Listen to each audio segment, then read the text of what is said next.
എല്ലാവർക്കും C V തെൽസയിലേക്ക് സ്വാഗതം. ചേട്ടനും സ്വാഗതം. Thank you.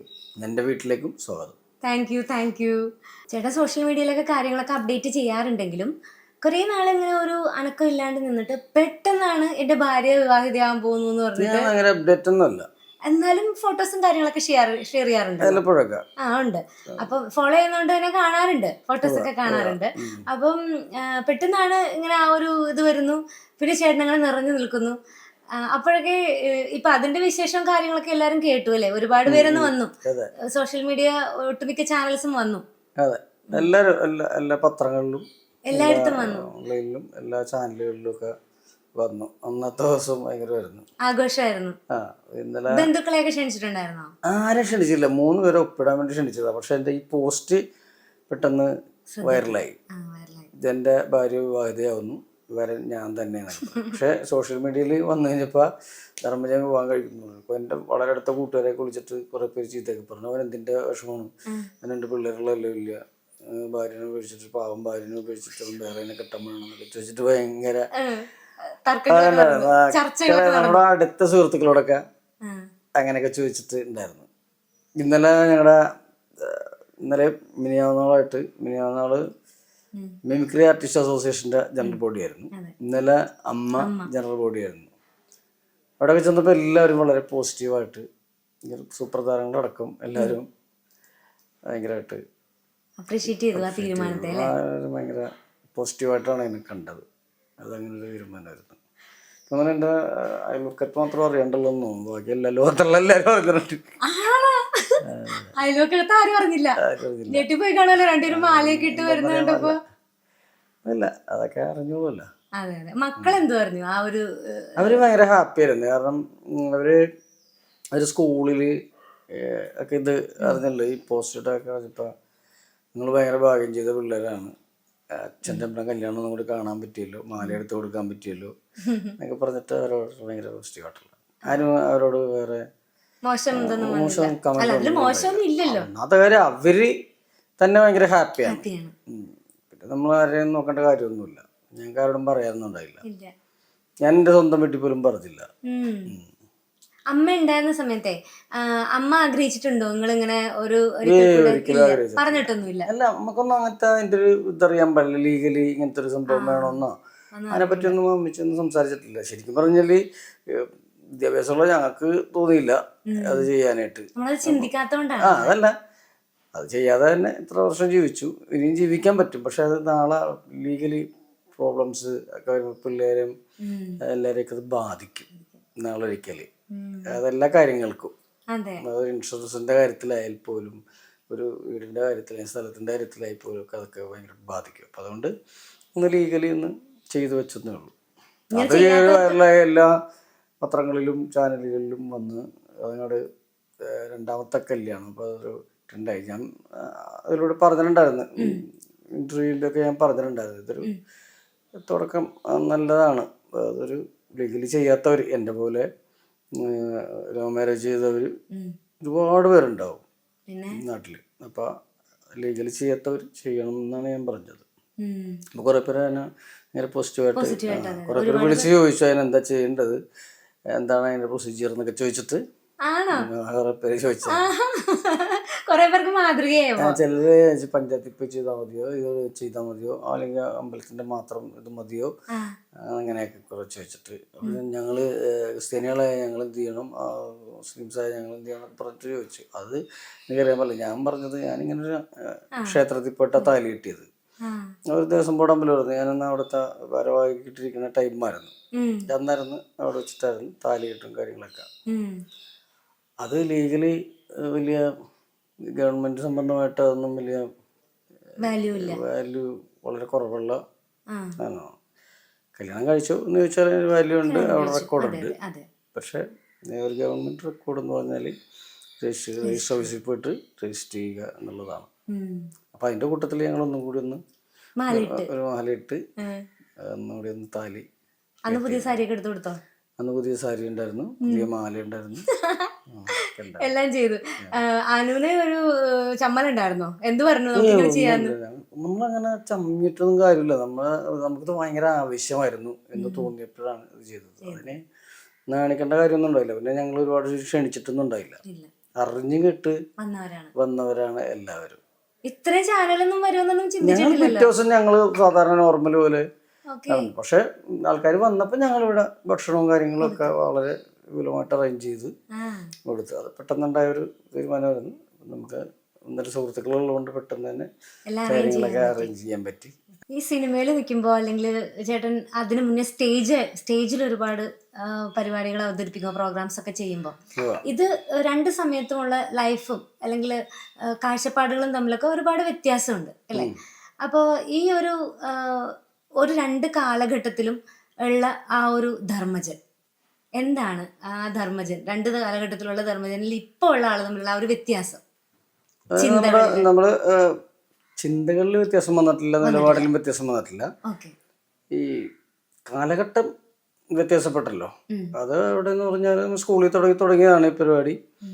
സ്റ്റേജിൽ കയറലും അതൊക്കെ, നാട്ടിലെ സ്റ്റേജിൽ കയറുക, പിന്നെ ഒരു പ്രൊഫഷണൽ ട്രൂപ്പിലേക്ക് വരിക.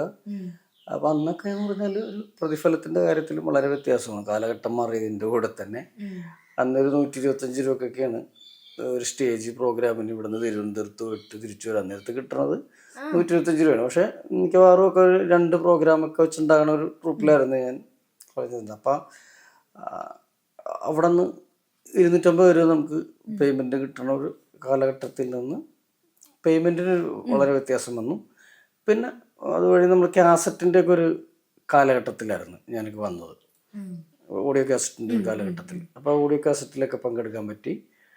അത് പിന്നെ ഓണത്തിന്റെ പാട്ടുകള് അതൊക്കെ കോമഡി പാട്ടുകള്, ദേമാവേലി കുമ്പത്ത് എന്ന് പറഞ്ഞ കാസറ്റ്, പുട്ട് ചോടുന്ന കാസറ്റൊക്കെയാണ് അന്ന് ഭയങ്കര ഹിറ്റ്. അപ്പം എല്ലാവരും ആഗ്രഹമാണ് ആ ദേമാവേലി കുമ്പത്തിലൊന്ന് പങ്കെടുക്കുകയാണെങ്കിൽ. അപ്പോൾ ഒരുപാട് ജയസൂര്യൊക്കെ തന്നെ പറഞ്ഞിട്ടുണ്ട് അതിലൊന്ന് പങ്കെടുക്കണമെന്നൊക്കെ പറഞ്ഞിട്ട്. അവനൊക്കെ ഒന്ന് ലാസ്റ്റ് പങ്കെടുത്തിട്ടുണ്ട്. അപ്പോൾ അങ്ങനെ ആഗ്രഹിക്കാത്ത മിക്കുറിക്കാർ കുറവായിരുന്നു ആ ടൈമിന്. അപ്പം ഞാൻ അതിൻ്റെ പുറകിലൊക്കെ വർക്ക് ചെയ്യുമായിരുന്നു. അത് കഴിഞ്ഞിട്ട് ഞാൻ പിന്നീട് അത്യാവശ്യം പിന്നെ ടി വിയിലോട്ടായി. അതൊക്കെ മാറി ടി വിയിലോട്ടൊക്കെ ആയി കഴിഞ്ഞപ്പോൾ ഞാൻ പിന്നെ പോയി തുടർച്ചയായിട്ട് മാവേലി കുമ്പത്തിലൊക്കെ അഭിനയിച്ചു. നമ്മൾ ആരെയാണെന്ന് സ്വപ്നം കണ്ട് നടന്നേച്ചെന്ന് പറഞ്ഞാൽ അവരുടെ കൂടെയൊക്കെ ചെയ്യാൻ പറ്റി എന്നുള്ളതാണ്. കലാമണി ചേട്ടനാണെങ്കിലും ഞാൻ നദർഷിക്കയുടെ പേരാണ് ആദ്യം ഉള്ളത്. അത് കഴിഞ്ഞിട്ടാണ് അത് ദിലീപേട്ടൻ. അപ്പൊ നമ്മൾ അങ്ങനത്തെ ഒരു ഇതിലായിരുന്നു പോയിരുന്നു വെച്ചത്. മണിച്ചേട്ടൻ്റെ കാസറ്റിലാണെങ്കിലും അങ്ങനെയൊക്കെ. പിന്നെ അവരുടെ കൂടെ പിന്നെ എനിക്ക് അഭിനയിക്കാൻ സ്ക്രീനിന്റെ ഫ്രണ്ടിലേക്ക് എനിക്കൊരു ധൈര്യം തന്ന ഒരാളെന്ന് പറഞ്ഞാൽ ഡയാന സിൽവസ്റ്ററാണ്, സിനിമാലയുടെ ഡയറക്ടർ.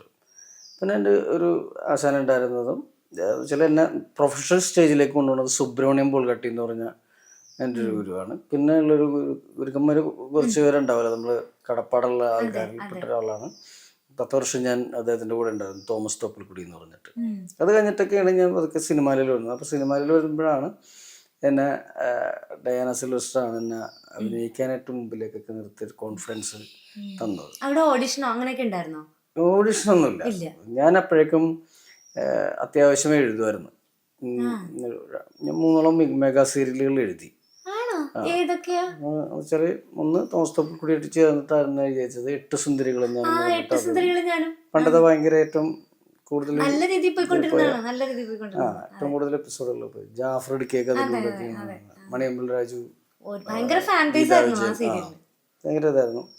കഥ കഴിഞ്ഞിട്ട് ശ്രീകണ്ഠൻ സാറ് കഥ എഴുതിയിട്ട് ഞാൻ തിരക്കഥ സംഭാഷണം എഴുതിയ സന്താന ഗോപാലം എന്ന് പറഞ്ഞ സീരിയൽ എഴുതിയിട്ടുണ്ട്. സുന്ദരി എന്ന് പറഞ്ഞ് ഏഷ്യാനെറ്റിൽ തന്നെ വേറെ സീരിയൽ എഴുതിയിട്ടുണ്ട്. പിന്നെ ഒരുപാട് ഷോകൾ, മലയാളത്തിലെ ഒരുപാട് ആർട്ടിസ്റ്റുകൾ പോയ ഷോകൾ എഴുതാനായിട്ട് കൂടെ വന്നിട്ടുണ്ട്.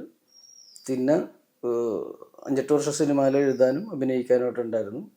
പിന്നെ ഞാനും ഷെറിഡിയും ഒരു 3-4-5 വർഷം ബ്ലഫ് മാസ്റ്റേഴ്സ് എന്നുള്ളൊരു പരിപാടി അങ്ങനെ രണ്ടുപേരും കൂടി ചെയ്തായിരുന്നു. അവിടെ നിന്നാണ് ഞങ്ങളുടെ ഒരു വഴിത്തിരിവുണ്ടാകുന്നത്.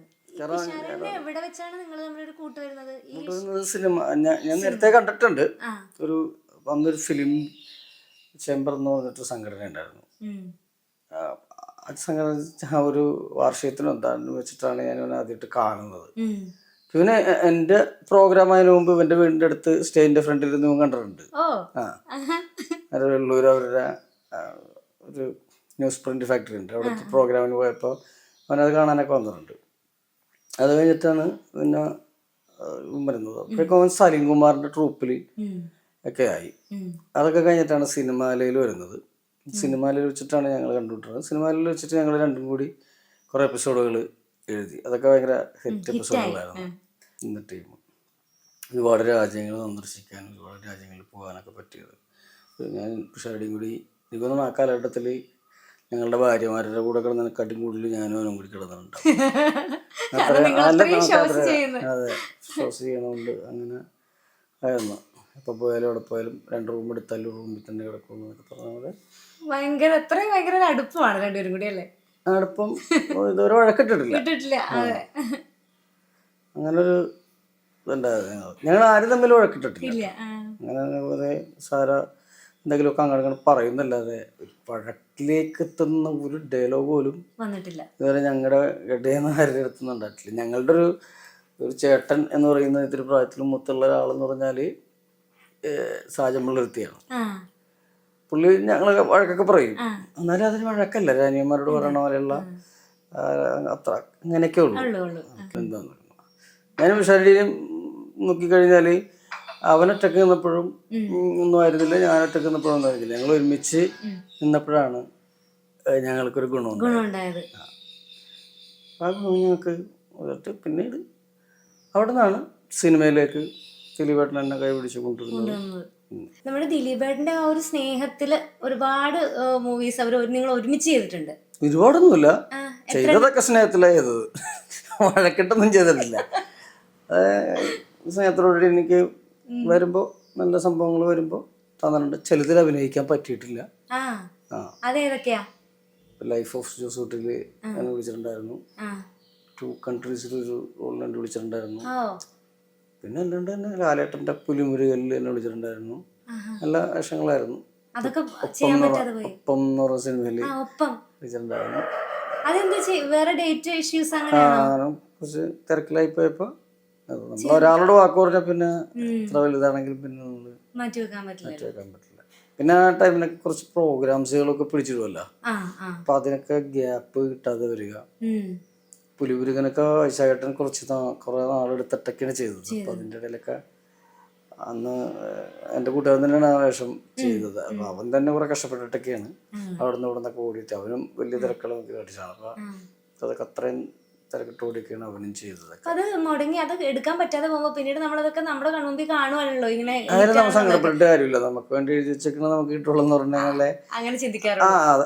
ഞാൻ അതില് പറഞ്ഞില്ല, എൻ്റെ വീട്ടില് സംസാരിച്ചപ്പോഴൊക്കെ പറഞ്ഞിട്ടുണ്ട് അതിലെ അഭിനയിക്കേണ്ടതായിരുന്നു, അത്ര വലിയ ഹിറ്റ് പടവും കാര്യങ്ങളൊക്കെ അല്ലേ എന്ന് ചോദിച്ചിട്ടുണ്ട്.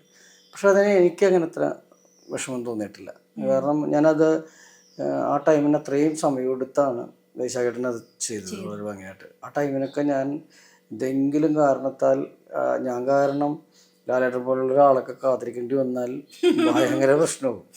നമ്മൾ ഫ്രീ ആയിട്ട് പോയി ചെയ്യാന്ന് പറഞ്ഞ പോലെ അതൊക്കെ കഴിഞ്ഞിട്ടാണ് ഞാൻ ഇട്ടിമാണി എന്ന് പറഞ്ഞ സിനിമയില് ലാലേട്ടൻ്റെ കൂടെ ചെയ്തത്. ഞാൻ സ്റ്റേജ് പ്രോഗ്രാം ചെയ്തിട്ടുണ്ട്, ലാലേട്ടൻ്റെ കൂടെ ഒക്കെ ചെയ്തിട്ടുണ്ട്. അമ്മയുടെ ഷോ ആണെങ്കിലും അല്ലാത്ത ഷോ ആണെങ്കിലും ഒക്കെ ലാലേട്ടനായിട്ട് ഷോ ഒക്കെ ചെയ്തിട്ടുണ്ട്. ഇപ്പം ഞങ്ങൾ ഒരുമിച്ച് മമ്മൂക്ക, ലാലേട്ടൻ, ദുൽഖർ, ഞാൻ, പിഷാരടി ഒരുമിച്ച് ഒരു സ്കിറ്റൊക്കെ ചെയ്തിട്ടുണ്ട് അമ്മയുടെ ഷോയില് ഒരുമിച്ച്. സ്കിറ്റ് ചെയ്യുമ്പോൾ അതിന്റെ സ്ക്രിപ്റ്റ് ഒക്കെ ചേട്ടനും പിഷാരടി ചേട്ടനൊക്കെ തന്നെ ആയിരിക്കില്ലേ? അങ്ങനെ ത്രെഡൊക്കെ കൊണ്ടുവരും. പിഷാരടിയാണ് കൂടുതലും അതിൽ കോൺസെൻട്രേറ്റ് ചെയ്ത് ഡെവലപ്പ് ചെയ്തൊക്കെ വരുന്നത്. നമ്മൾ കൂടെ ഇരുന്ന് കൊടുത്തിട്ട് പിന്നെ ഇത് അഭിനയിക്കുന്നവർ കേൾക്കുമല്ലോ. ലാലേട്ടൻ ഉണ്ടെങ്കിൽ ലാലേട്ടൻ കേൾക്കും, നമുക്ക് കേൾക്കും.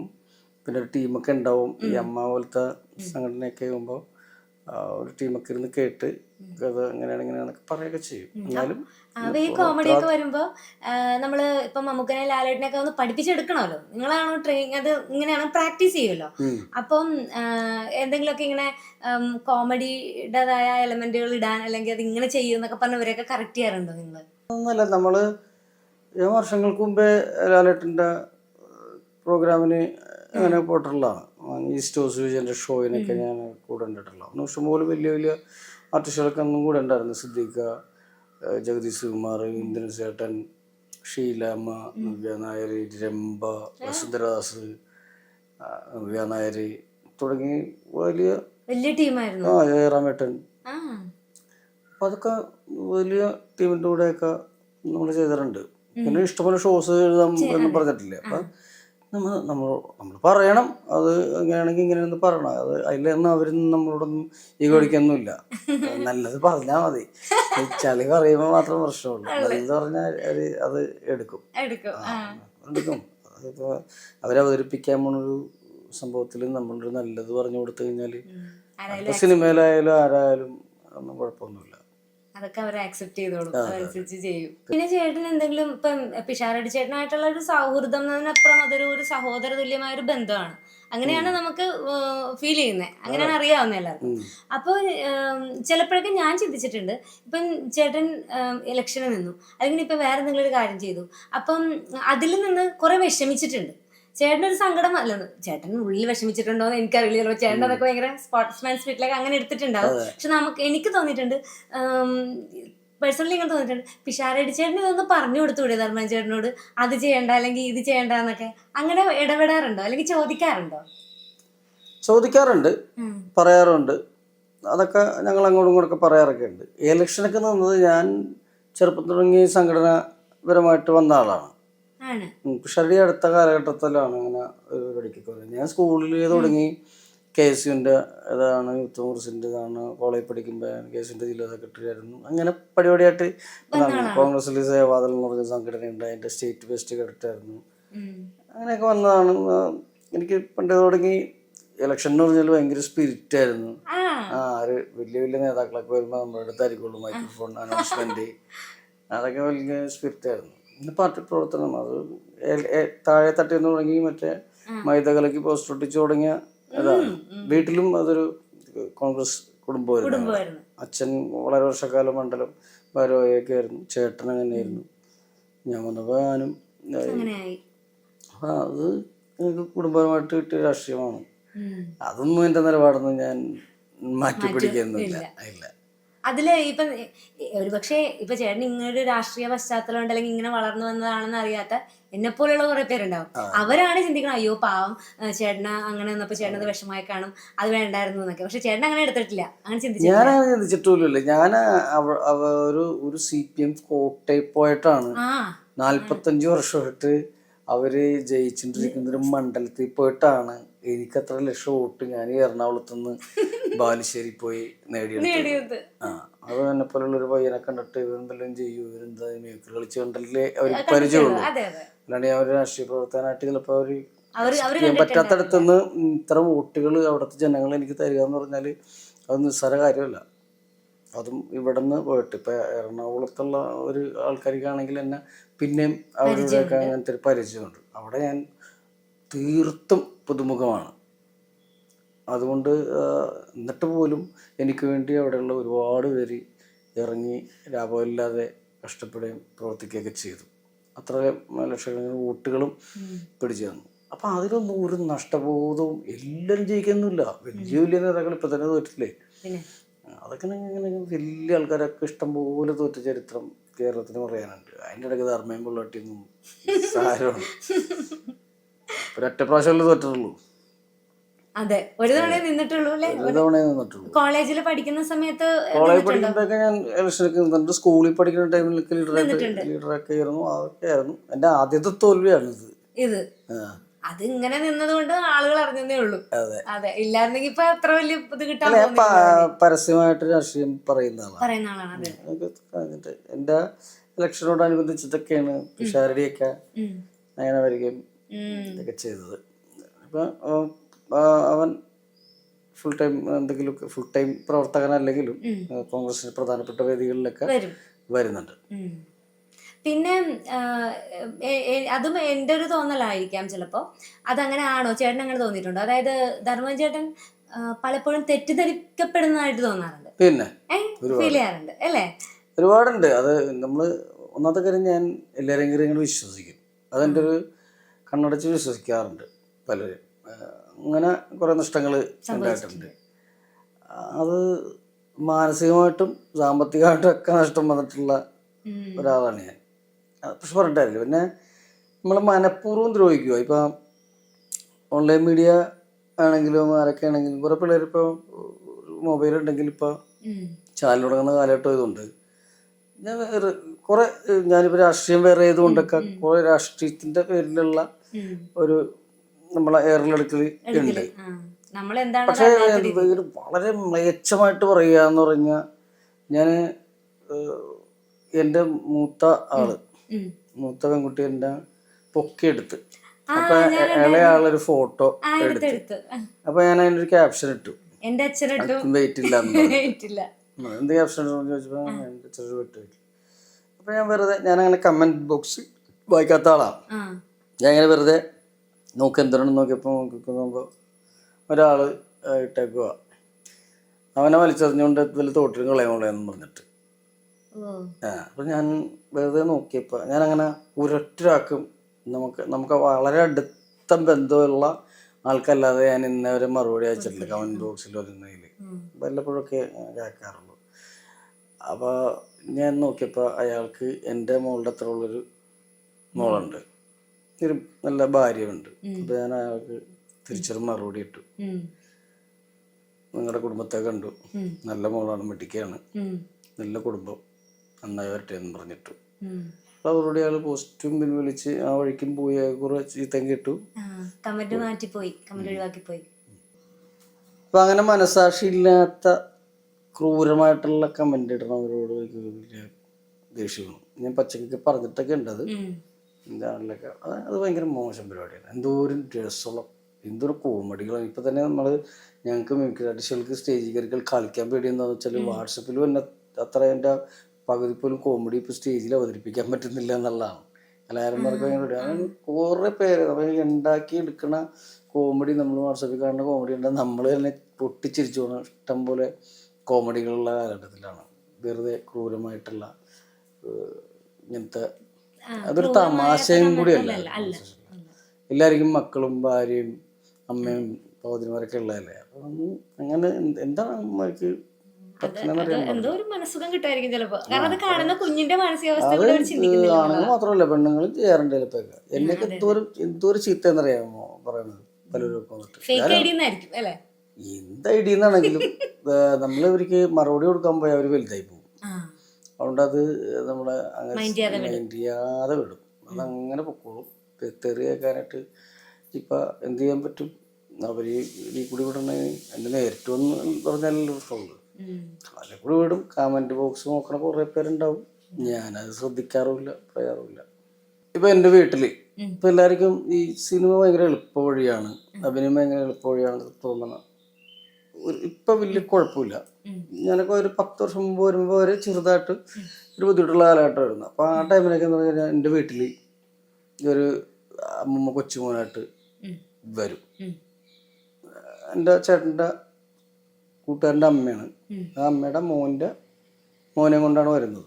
കാണാനൊക്കെ നല്ല ഭംഗിയുള്ള സുന്ദരകുട്ടപ്പനായ ഒരു പയ്യൻ. 10ാം ക്ലാസ്സിലൊന്നും തൊറ്റ പഠിക്കുന്നത്.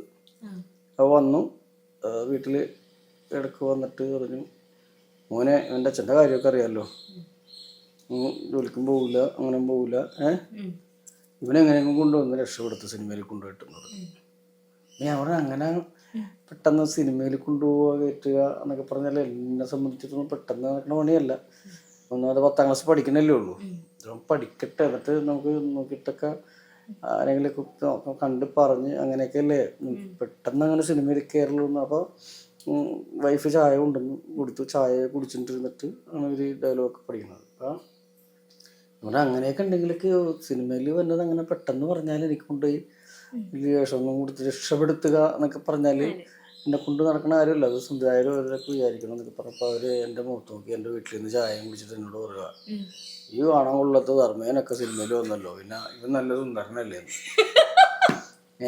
അങ്ങനെയാണ് കളിച്ചുള്ള ആൾക്കാരുടെ കാഴ്ചപ്പാട്. ശരിക്കും എൻ്റെ വീട്ടിൽ വന്നിട്ട് അവള് കൊടുത്ത് ചായയും കുടിച്ച് ഇരുന്നിട്ട് എൻ്റെ മുഖത്ത് നോക്കി പറഞ്ഞതാ ശരിക്കും കേട്ടു.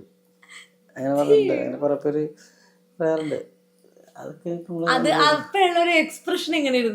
അല്ല, ഞാൻ അവരുടെ ഇവരൊക്കെ തോന്നിയുള്ളൂ. അവരിപ്പോ ജൂനിയർ ആർട്ടിസ്റ്റൊക്കെ ആയിട്ട് ആ അമ്മമ്മ പോകുന്നുണ്ട്.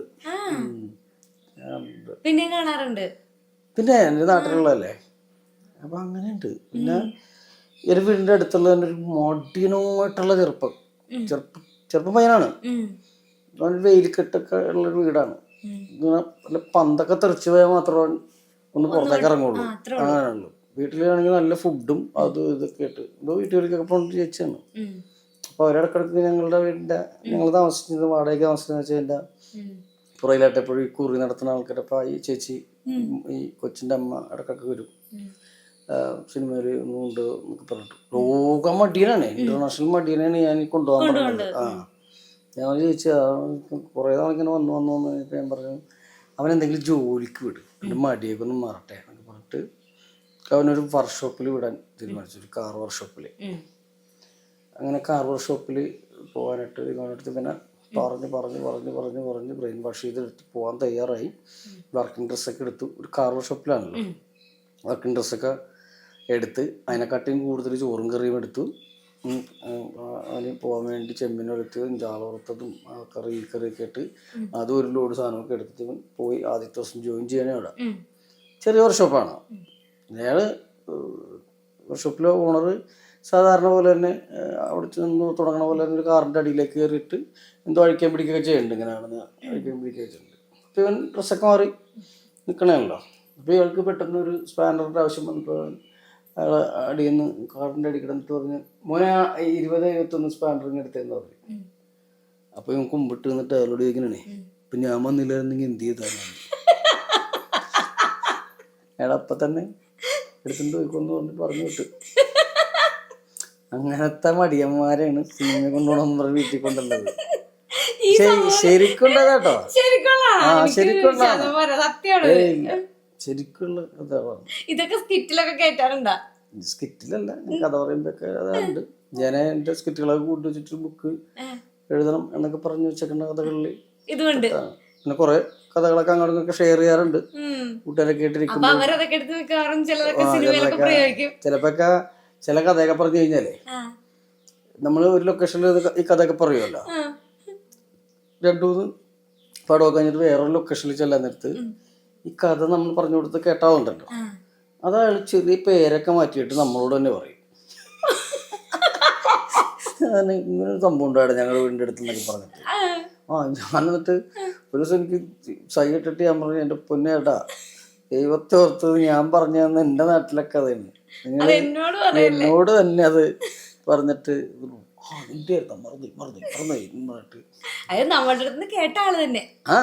നമ്മളൊരു വേറെ ലൊക്കേഷനിൽ പറഞ്ഞതാണ്. പറഞ്ഞു കഴിഞ്ഞിട്ട് ഞാനിപ്പോ നടൻ സിദ്ദിഖൊക്കെ ആയിട്ട് ഇടക്കൊക്കെ അങ്ങോട്ടും ഇങ്ങോട്ടും കഥ പറച്ചിലൊക്കെ ഉണ്ട്. പിഷാരടി ആയിട്ട് പറയും. പിന്നെ ഞങ്ങളുടെ ഗ്യാങ് കൂടുമ്പോ കഥകൾ പറയും. അങ്ങനെ കുറെ പേരുണ്ടല്ലോ നമ്മള് കഥകള് ഭയങ്കര രസമാണ്. പിഷാരടിയൊക്കെ ഉണ്ടെങ്കിൽ കഥകളുടെ പൂരമായിട്ട് ഇങ്ങനെ പറഞ്ഞിട്ടിരിക്കും. അതിലും ഉണ്ടാവും നമ്മൾ പറഞ്ഞ കഥകൾ കേട്ടാ. വിഷു എല്ലാം വിഷുവിന്റെ അവിടെ നടന്ന കഥകളായിരിക്കും നമ്മൾ പറഞ്ഞു കൊടുത്താണെങ്കിലും. അതിന്റെ കഥകളൊക്കെ കുറെ കഥകളാണെന്നും പറഞ്ഞ് അതും പറയാറുണ്ട്. അപ്പൊ അങ്ങനെയൊക്കെ കുറെ ഇതുണ്ടായിട്ടുണ്ട്. പ്രോഗ്രാം അവതരിപ്പിക്കുമ്പോഴൊക്കെ ഒരുപാട് നല്ല ചിരിക്കാനുള്ള അനുഭവങ്ങളൊക്കെ ഉണ്ടായിട്ടുണ്ട്. ഇപ്പൊ നമ്മള് നേരത്തെ കട്ട് ചെയ്തപ്പോ വന്ന കോള് സൗദിയിൽ നിന്നാണ് വന്നത്. ഒരു പ്രോഗ്രാം ചോദിച്ചിട്ടാ വന്നത്. അപ്പൊ സൗദിയിൽ ഇതുപോലെ പ്രോഗ്രാമിനോട് എനിക്ക് പേടിയാണ്. കാരണം അന്ന് ആ ടൈമിലൊക്കെ എന്ന് പറഞ്ഞാല് അവിടെ കലാപരിപാടികൾ അവതരിപ്പിക്കുക തന്നെ ഭയങ്കര പ്രശ്നമാണ്. ഭയങ്കര ഒളിച്ചുമ്പാത്തൊക്കെയാണ്. ഭയങ്കര ഈ ചാരന്മാര് ഒക്കെ ഉണ്ട് ഈ പറഞ്ഞു കൊടുക്കാനൊക്കെ ആയിട്ട്. പക്ഷെ ഇപ്പൊ കുറെ കൂടി സ്വാതന്ത്ര്യമൊക്കെ ആയപ്പോ ഓപ്പൺ സ്റ്റേജ് ജിദ്ദയില റിയാദിലും 2 പ്രോഗ്രാം ഉണ്ട്. ഇപ്പൊ ഓപ്പൺ സ്റ്റേജുള്ള പരിപാടി. അവിടെ മതത്തിന്റെ പോലീസ് ഉണ്ട്, മുത്തപ്പന്മാരെന്ന് പറയും. പച്ച അറബി വേഷമാണ് അവരുടെ. ഇവര് ഇങ്ങനെ പെൺവേഷമൊന്നും കിട്ടാൻ പറ്റില്ല. അപ്പൊ ഞങ്ങളന്ന് ദിലീപേട്ടൻ ഉൾപ്പെടെയുള്ള വലിയൊരു ടീം അമേരിക്ക പോകാൻ വേണ്ടി വിസ അടിക്കാൻ വേണ്ടി പോയപ്പോൾ എന്നെ അവിടെ വെച്ച് പേടിപ്പിക്കുകയൊക്കെ ചെയ്ത്. ഞാൻ എന്നിട്ട് പെൺവേഷം കിട്ടുന്ന സാധനങ്ങളൊക്കെ കൊടുത്ത് ഞാൻ ആവിഷ്കാരം എടുത്ത് കൊടുത്തു വിട്ട് ഞാൻ നേരെ സൗദിക്ക് പോയി, പ്രോഗ്രാമിന് പോയി. ഞാനും ബിഷാരി കൂടെയുള്ള പരിപാടിയാണ്. അത് ചെയ്തു. 2-3 സ്കിറ്റ് ചെയ്തു. ചെയ്ത് കഴിഞ്ഞപ്പോൾ അവിടുത്തെ കമ്മിറ്റിക്കാർ പറഞ്ഞു ഒരു സ്കിറ്റും കൂടി ചെയ്യുമെന്നൊക്കെ ചോദിച്ചു. അപ്പോൾ ഞാൻ ഷെറിനും കൂടി ആലോചിച്ചപ്പോൾ പിന്നെ ചെയ്യാനായിട്ട് സ്കിറ്റ് ഇല്ല. അങ്ങനൊരു പെൺവേഷം കിട്ടുന്ന സ്കിറ്റാണുള്ളത്. ഒരു കറുത്തമ്മയും കരിക്കുട്ടിയും കൂടി ഒരു ചെമ്മീൻ സ്കിറ്റാണുള്ളത്. അപ്പോൾ ഈ പെൺവേഷം അവിടെയുള്ള ആൾക്കാർക്ക് അറിയാം പെൺവേഷം കിട്ടിക്കഴിഞ്ഞപ്പോൾ ഞാൻ വന്നപ്പോൾ വലിയ ഇതൊന്നും വേണ്ട, കളിക്കണോ നമുക്ക് ചോദിച്ചു. ഞാനിങ്ങനെ സംശയം പറഞ്ഞപ്പോൾ കളിച്ചേക്കാടാ കുഴപ്പമില്ല, ഇത്രയും പേരൊക്കെ ഇഷ്ടംപോലെ ആൾക്കാരുണ്ട്, മുപ്പത് ഷോയാണല്ലോ. അങ്ങനത്തെ പരിപാടിയൊക്കെ അവിടെ അങ്ങനെ നടന്നിട്ടില്ലാത്ത ടൈമാണ്. അങ്ങനെ ഞാൻ മനസ്സിലോടെ ടീഷർട്ടൊക്കെ വട്ടം വെച്ച് കെട്ടി അതിൻ്റെ ഉള്ളിൽ വെക്കണ ഇതൊക്കെ വെച്ച് കെട്ടി മുണ്ടൊക്കെ കൊടുത്ത് മുടിക്ക് ഒരു തോർത്തൊക്കെ കെട്ടി സ്കിറ്റ് തുടങ്ങി. സ്കിറ്റ് തുടങ്ങിയപ്പോൾ എല്ലാ ജാതിക്കാരും ഒക്കെ ഈ അറബി വേഷത്തിലാണല്ലോ ഇരിക്കുന്നത്. പർദ്ദയൊക്കെയിട്ടാണ് സ്കിറ്റ് തുടങ്ങിയപ്പോൾ പകുതിയായപ്പോൾ ഒരു ചേച്ചി ഫ്രണ്ടിൽ നിന്ന് നിന്നിട്ട് ധർമ്മ ഓടിക്കോ എന്ന് പറഞ്ഞു. സൈഡിൽ നിന്ന ഓയി ബഷീർ എന്ന് പറഞ്ഞ ഗായകനും പറഞ്ഞു. ഞാൻ ഷെയ്ഡിന്റെ ബാക്കിൽ കൂടി ഒറ്റ ഓട്ടോ പെൺവേഷം കിട്ടിയേക്കണല്ല. അപ്പൊ ഈ മുത്തപ്പന്മാര് 10-12 പേരോളം വരുവാണ്. അവർ പിടിച്ചു കഴിഞ്ഞാല് മൂത്തിട്ട് തുപ്പും അടിക്കും, ചിലപ്പോ അകത്തും കൊണ്ട് ഇടും. അങ്ങനെയുണ്ട്. ഞാൻ എന്നിട്ട് പെണ്ണുങ്ങളുടെ ഇടയിൽ പോയി ഇത് അഴിച്ചു പറിച്ച് കളഞ്ഞ് ജീൻസൊക്കെ ഇട്ടിട്ട് ഒന്നും അറിയാത്ത പോലെ ഇല്ലെങ്കിൽ ഉണ്ടല്ലോ അവിടെ ജയിലിൽ കിടക്കണ്ടെന്ന് ഒരുപാട് പേര് കിടന്നിട്ടുണ്ട്. നമ്മുടെ കൂട്ടത്തിൽ ഇപ്പോൾ അവരെയൊക്കെ വിളിച്ചിട്ടുണ്ട്. മാർക്കോസ് ചേട്ടൻ വരെ ഇല്ലായിരുന്നില്ലേ പരിപാടിക്ക് പോയിട്ട്. പിന്നെ അങ്ങനെ കുറച്ച് പേര് ഉണ്ട്. പല ആൾക്കാരൊക്കെ വിദ്യക്ക് ഊരി കളഞ്ഞിട്ടാണ് അറിയാത്ത പോലെ ഉണ്ട്. അങ്ങനെയൊക്കെ വിഷാരടി ഉണ്ടല്ലോ, അതിന്റെ കാര്യങ്ങളൊക്കെ അറിയാവുന്നതല്ലേ. പിന്നെ ഞെട്ടിപ്പോയതല്ല, ഈ 12 പേരൊക്കെ ഒരുമിച്ച് വരുന്ന കൊടുക്കണില്ലല്ലോ, വിചാരിക്കണില്ല. വരുമ്പോ ഇതൊക്കെ കെട്ടി കളിക്കണമെങ്കിൽ അവര് ഇഷ്ടപ്പെട്ടില്ല. പിന്നെ കുറെ നേരം പ്രോഗ്രാം നിർത്തി വെച്ചിട്ട് പ്രൈസ് ഡിസ്ട്രിബ്യൂഷനും ഡിസ്ട്രിബ്യൂഷനൊക്കെ ആയിട്ട് അങ്ങനെയൊക്കെ ചെയ്തിട്ടൊക്കെ വീണ്ടും ഗാനങ്ങളൊക്കെ കണ്ടിന്യൂ ചെയ്തു. അപ്പൊ പോയി. അങ്ങനെയൊക്കെ കുറെ അനുഭവങ്ങളുണ്ട് ഒരു സ്ഥലത്ത് പോകുമ്പോഴും. കാരണം ഇത്രയും സീരിയസ് ആയി പോണതിന്റെ ഇടയിൽ ഇപ്പൊ നമുക്ക് കുറച്ച് ചിരിക്കാൻ കിട്ടിയില്ലേ? ചിരിക്കാനൊക്കെ ഇഷ്ടംപോലെ കഥകളൊക്കെ ഉണ്ട്.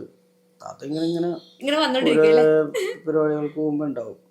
അപ്പൊ ലാസ്റ്റ് ഇപ്പം ചേട്ടൻ വന്നത് ഏതായിരുന്നു റിലീസ് ചെയ്തേക്കുന്ന മൂവി എന്ന് പറഞ്ഞാൽ നമ്മുടെ പവി കെയർടേക്കർ അല്ലേ? അത് കഴിഞ്ഞിട്ട് വേറെ റിലീസ് ആയിട്ടില്ലല്ലോ. അപ്പൊ ഇനി ഏതൊക്കെയാ വരാനുള്ളത്? ഇനി വരാനുള്ളതെന്ന് പറഞ്ഞാല് TK രാജീവ് കുമാർ സാറിന്റെ ഒരു സിനിമ തീർത്തിട്ടുണ്ടായിരുന്നു. അത് ഷൈൻ നിഗം, വിനയ് ഫോർട്ട്, ഞാൻ ഇവിടെ അഭിനയിച്ചൊരു പടമാണ്. ബെർമുഡ എന്നുള്ള പടമുണ്ട്. പിന്നെ വിഷ്ണു ഉണ്ണികൃഷ്ണനും ബിപിൻ ജോർജും അശോകൻ ചേട്ടൻ, ലാലുലക്സ്, ഞാനത് കൂടി അഭിനയിച്ച വിശുദ്ധ തെമ്മാടി എന്നും പറഞ്ഞിട്ടുള്ള ഒരു സിനിമ. കോമഡിയാണോ അത്? കോമഡി, ഒരു പള്ളിയുമായി ബന്ധപ്പെട്ട് കിടക്കുന്ന ഒരു കഥയാണ്. അത് ഇറങ്ങാനുണ്ട്. പിന്നെയും 2 സിനിമകൾ ഇറങ്ങാനുണ്ട്. അതുകൂടാണ്ട് ഞാൻ ധ്യാൻ ശ്രീനിവാസനും നമ്മുടെ അസീസ് നെടുമങ്ങാടും പ്രധാന കഥാപാത്രങ്ങളായിട്ട് ചെയ്തൊരു സിനിമ ചിത്രീകരണം കഴിഞ്ഞു. തേനിയിലായിരുന്നു, 10-40 ദിവസം ഉണ്ടായിരുന്നു. അത് കഴിഞ്ഞു. അതിൻ്റെ ബാക്കി ഡബ്ബിങ് ജോലികൾ വെക്കാനുണ്ട്. ഇറങ്ങാനിരിക്കുന്ന ഏറ്റവും പുതിയ സിനിമ എന്ന് പറഞ്ഞാൽ പൊറാട്ട നാടകം എന്ന് പറഞ്ഞിട്ടില്ല. അതിൻ്റെ സോങ് റിലീസ് കഴിഞ്ഞു. സൈജു കുറുപ്പാണ് മെയിൻ ക്യാരക്ടർ. ഒപ്പത്തിനൊപ്പം തന്നെ ഞാനൊരു വലിയ കഥാപാത്രത്തെ ചെയ്തിട്ടുണ്ട്. ശരിക്കും ധർമ്മജൻ ചേട്ടനെ മിസ് ചെയ്തിട്ടുള്ള ചില സിനിമകളൊക്കെ ഉണ്ട് കേട്ടോ.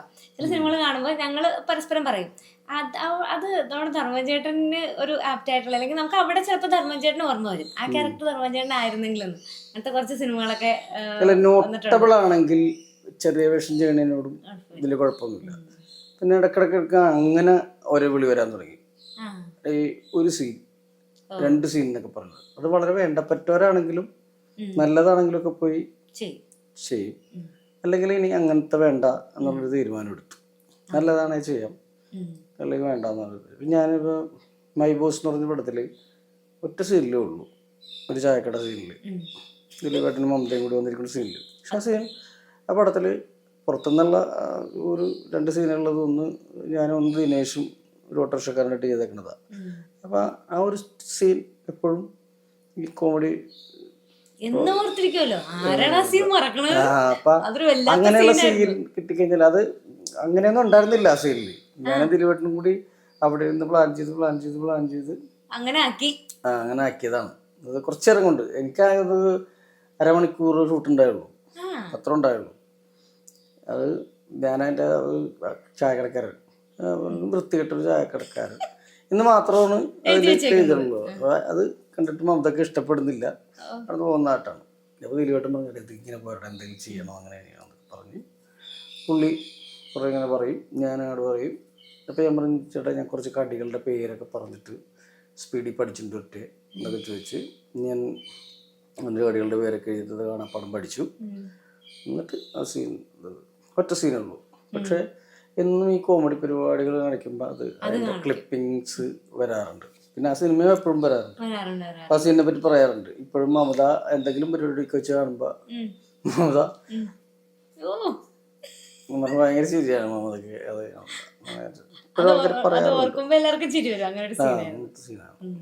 അപ്പൊ ഇനിയും ഒരുപിടി നല്ല ചിത്രങ്ങളിലൂടെ ധർമ്മൻ ചേട്ടൻ ഞങ്ങൾക്ക് കാണാനാവട്ടെ, ഞങ്ങൾക്ക് കാണാൻ സാധിക്കട്ടെ എന്ന് ഞങ്ങളും ആഗ്രഹിക്കുകയാണ്. കാരണം ഞാനും ആഗ്രഹിക്കുന്നത് നല്ല സിനിമകൾ വരാനാണ്. അപ്പോൾ അങ്ങനെയുള്ള സിനിമകൾ വരട്ടെ നമ്മളും ആശംസിക്കുന്നു. ഇതുവരെ ഞങ്ങളെ ചിരിപ്പിച്ചതിനും അങ്ങനെ എന്താ പറയാ എന്നും ഓർത്തിരിക്കുന്ന നല്ല നല്ല സിനിമകളിൽ നല്ല നല്ല വേഷങ്ങളാണ് ധർമ്മൻ ചെയ്തേക്കുന്നത്. അപ്പോൾ അതിനെ പറ്റിയിട്ടുണ്ട്. അതെ അതെ, അതൊക്കെ ഞങ്ങൾ പ്രേക്ഷകർ എന്നുള്ള നിലയിൽ ഒരു താങ്ക്സ് പറയുന്നു. കാരണം എന്നും ചിരിക്കുന്ന എല്ലാവർക്കും കണ്ട് ഫാമിലിക്ക് ആസ്വദിക്കാൻ പറ്റുന്ന വേഷങ്ങൾ ആണ് ചെയ്തേക്കുന്നതൊക്കെ. അപ്പം അങ്ങനെ തന്നെ ആവട്ടെ, ഇനിയും ഒരുപാട് നല്ല സിനിമകൾ വരട്ടെ. ഒത്തിരി സന്തോഷം ഞങ്ങളുടെ കൂടെയും കുറച്ച് സമയം സ്പെൻഡ് ചെയ്തതിന്. കാത്തിരിപ്പാണ്. ശരിക്കും ഞങ്ങൾ ഒരുപാട് ആഗ്രഹിച്ചിട്ടുണ്ട് ചേട്ടൻ്റെ വീഡിയോ എടുക്കാൻ. കാരണം അതിന്റെ മെയിൻ കാരണം ഞങ്ങൾ ഇവിടെ വന്നിട്ട് ആ ഒരു വീഡിയോ ആണ് ഞങ്ങൾക്ക് അത്രയും റീച്ച് കിട്ടിയെന്ന് പറഞ്ഞപ്പോൾ നമുക്ക് എന്തോ ഭയങ്കര ഒരു സന്തോഷവും അങ്ങനെയായിരുന്നു. അപ്പോൾ അതുകൊണ്ടാണ്. ഒത്തിരി സ്നേഹം, ഒത്തിരി നന്ദി. താങ്ക്സ്.